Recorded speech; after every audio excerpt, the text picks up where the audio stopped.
पृथ्वीनारायण शाहको शारीरिकमा थुक्नेलाई म त्यो ठाउँबाट काटिदिन्थेँ साँच्ची। अहिले पनि त्यो सम्झिँदा गरेको त्यसो घरमै गएर हानु कि जस्तो लाग्छ मलाई। तर पहिला त पुलिसको कर्तव्य होइन, हाम्रो राष्ट्र निर्माता भने कि नभन्नु, राष्ट्र निर्माताको यसलाई नोट अर्काको देशमा नोट याद दिँदाखेरि त मान्छेलाई गएर कारबाही हुन्छ भने पृथ्वीनारायण शाहको शारीरिकमा थुक्नेलाई के हेरेर बस्छ त्यो?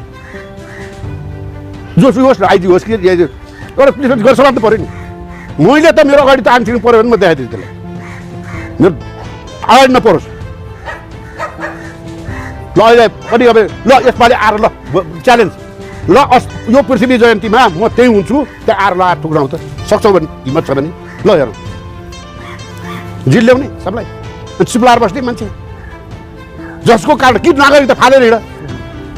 जसले पृथ्वीनारायण शाहलाई मान्दैन उनीहरूसँग कुनै अधिकारै छैन कि नेपाली नागरिक लिने। नेपाली भन्ने नागरिकता लिन्छौ भने यो नेपाल बनाएको पृथ्वीनारायण शाहले हो, होइन भने नागरिकता फालेर हिँड। त्यो देशमा बस्ने अधिकार कसले थियो?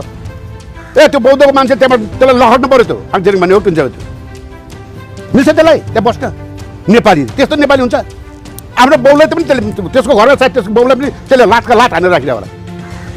जसले पृथ्वीनारायण शाहको महत्त्व बुझ्दैन त्यसले आफ्नो बाउ आमालाई कहिले पनि आदर गर्दैन। बुझ्नुभयो? तपाईँ घर छर छिमेकी वरिपरि कोही हुनुहुन्छ भने सुन्दरमा पनि त्यो तपाईँको त्यस्ता छिमेकीले तपाईँहरूले कारवाही गर्नुहुन्छ। बुझ्नुभयो?